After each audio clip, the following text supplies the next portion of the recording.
मंगलवार को आत्मनिर्भर भारत अभियान के तहत 20 लाख करोड़ रुपए के पैकेज के ऐलान के बाद वित्त मंत्री ने उसके वितरण की जानकारी दी। इसमें देश में मौजूद 45 लाख से ज्यादा एमएसएमई यानी कुटीर लघु उद्योग के लिए 6 कदम उठाए गए हैं। इसमें कुटीर लघु उद्योग को 3 लाख करोड़ रुपए का गारंटी मुक्त कर्ज मिलेगा जो 4 सालों के लिए होगा।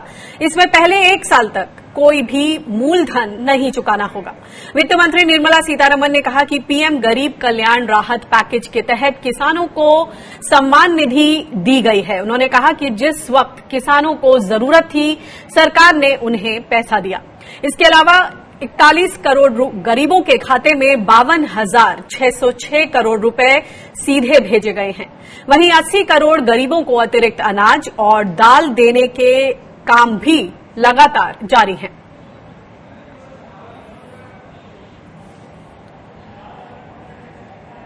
तो निर्मला सीतारमण ने जिस तरह के आर्थिक पैकेज का ऐलान किया उसमें सबसे पहले शुरुआत की ऐसे एमएसएमई सेक्टर से। सूक्ष्म लघु मध्यम जो कुटीर उद्योग और गृह उद्योग जो हैं उनको किस तरह से राहत दी जाए इस कोविड संकट के दौरान, उस पर उन्होंने तफसील से अपने विचार रखे, अपने आर्थिक पैकेज का खुलासा किया। और इस पर और ज्यादा बातचीत करते हैं। हमारे साथ किसान नेता मध्य प्रदेश से केदार सिरोही जुड़ गए हैं। केदार जी, निर्मला सीतारमण जी की तरफ टकटकी लगाकर देख रहे थे देश के किसान। ऐसा लग रहा था कि रबी सीजन ये खरीदी चल रही है और आगे बुआई करनी है खरीफ की। किसानों को ये उम्मीद थी कि उनको एक फौरी तौर पर एक पैकेज मिलेगा। हालांकि सरकार ने साफ किया है कि कुछ ही दिनों में धीरे धीरे करके एक एक सेक्टर को वो साधेंगे। आपकी क्या प्रतिक्रिया? देखिए, हमारे को पूरे देश को हर किसान इस चीज पर बहुत ही ज्यादा आसान्वित था कि सरकार आज जो बात करती है, जो भाषण देती है, जब भी ये लोग मीडिया में आते हैं तो इनका पहला जो अक्षर होता है वो किसान होता है बोलने के लिए। तो हमें उम्मीद थी कि हमारा जो 1.5 से 2 लाख करोड़ का जो पूरे देश में नुकसान हुआ है ये लॉकडाउन और इस कोरोना वायरस के कारण, तो आज प्राथमिकता के तौर पर हम लोगों को आना चाहिए था। पर जिस तरीके से जो सिनेरियो आज जो एमएसएमई के लिए दिखा है या दूसरे सेगमेंट के लिए दिखा है, तो उससे बड़ी निराशा है हम लोगों को कि वही चीजें हम लोगों को कर्ज और उसी की कर्ज की राशि बढ़ाने घटाने को लेकर ही ये सिमट जाएगा। जी, ये बताएं कि जिस तरह से एमएसएमई यानी कुटीर लघु उद्योग, गृह उद्योग जो है उनके लिए काफी कदम उठाए गए हैं। 3 लाख करोड़ रुपए का कुटीर लघु उद्योग को गारंटी मुक्त कर्ज मिलेगा। गांव में अगर हम इसकी एप्लीकेशन की बात करें, जिस तरह की राहत दी गई है, आपको लगता है कि गांव में जो कुटीर उद्योग हैं, जो फूड प्रोसेसिंग इंडस्ट्रीज हैं या फिर जो ट्राइबल एरियाज में वन उपज है, उनको किसी तरह से इससे राहत मिल सकती है? देखिए, मुझे बड़ी ज्यादा आशा नहीं लग रही है। जिस तरीके के आंकड़े हम लोग देख रहे हैं देश में और जिस तरीके का इनका वो पूरा वर्किंग प्रोसेस देखते हैं, तो एमएसएमई में हम लोगों का जो ग्रामीण क्षेत्र है वो तो ज्यादा लघु उद्योग है और अभी वो इतना डेवलप भी नहीं है। इसकी है वो शहरों की तरफ है, गाँव की तरफ नहीं है। आज अगर हम देखते हैं कि अगर 3 लाख करोड़ दिया है, जिनका शेयर जो 29% हमारा जीडीपी में है, तो अब अगर सरकार वास्तविकता में अगर ग्रामीण उद्योग को अगर तो ग्रामीण उद्योग खेती है तो उनका हमारा जो इक्वल शेयर है जीडीपी में, तो आने वाला 1 या 2 दिन में हमको भी 3 से 5 लाख करोड़ का जो है सीधा आर्थिक सहयोग चाहिए। अब उसमें ये कर्ज को सहयोग में ना जोड़े सरकार, तो यही उनसे दरखास्त रहेगी। एक और बात बताएं कि ये भी बोला गया है कि 80 करोड़ गरीबों को अतिरिक्त अनाज और दाल देने का काम लगातार जारी है। बहुत से इलाकों से इस तरह की खबरें आ रही हैं कि जहां तक पीडीएस के जरिए राशन पहुंचने की बात है, दाल उसमें अभी भी शामिल नहीं हो पाई है। आपके इलाके में किस तरह की रिपोर्ट्स आ रही हैं? आज पूरा देश आपका चैनल देख रहा है। मैं दावे के साथ कह सकता हूं, आप चाहे तो जो भी इसका दावा करने वाला आदमी है मेरे गांव में आ जाए, अभी तक जो है लोगों को दाल और चावल नहीं मिला जी। तो ये बातें तो कहीं हमारे जैसे जो शहरों के पास में लगे हुए 10-15 किलो गांव है, सक्षम गांव है, जागरूक लोग वहां पर ये कंडीशन है।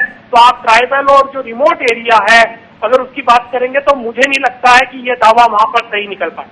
जी, हमारे साथ चौधरी पुष्पेंद्र भी जुड़ गए हैं, किसान नेता, उनसे भी राय लेते हैं। पुष्पेंद्र जी, इस बार जिस तरह की सब टकटकी लगा के खड़े थे सारे किसान, खासतौर से फौरी तौर पर इस सेक्टर की तरफ ध्यान देने की जरूरत, आपको क्या कुछ निराशा हाथ लगी आज के दिन? क्योंकि आने वाले दिनों में शायद कुछ खुलासा होगा आर्थिक पैकेज का, लेकिन आज जो शुरुआत होनी चाहिए थी वो क्या कृषि क्षेत्र की से नहीं हो पाई?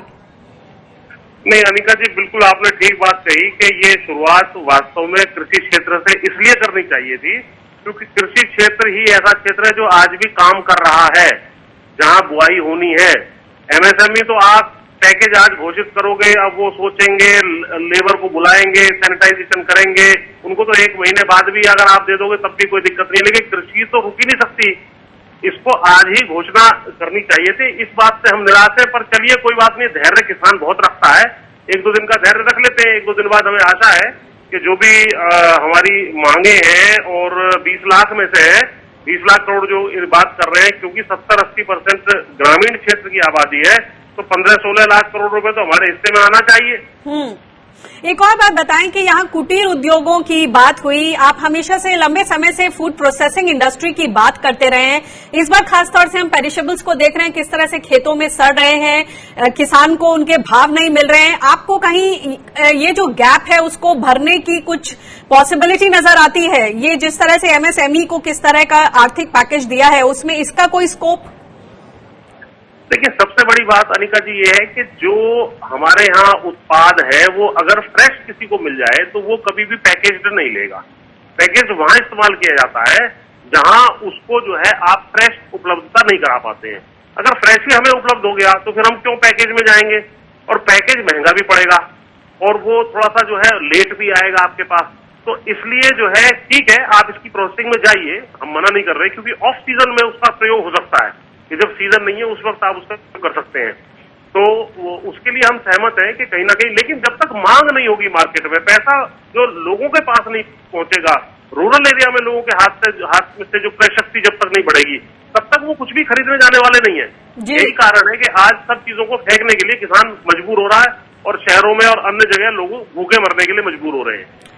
एक और बात का जिक्र किया शुरुआत में निर्मला जी ने कि जो किसान सम्मान निधि है और जो प्रधानमंत्री फसल बीमा, ये तमाम योजनाएं जो किसानों के लिए शुरू की गई थी वो ठीक ठाक चल रही हैं। अगर मैं किसान सम्मान निधि की बात करूं तो उसकी क्या स्थिति है? देखिए, किसान सम्मान निधि में इन्होंने जबरदस्ती उसको पैकेज में डाल दिया कि हमने पैकेज दे दिया। अरे वो तो आपको देना ही था, 1 महीने बाद देना था, आपने अप्रैल में दे दिया, मई जून में देना था।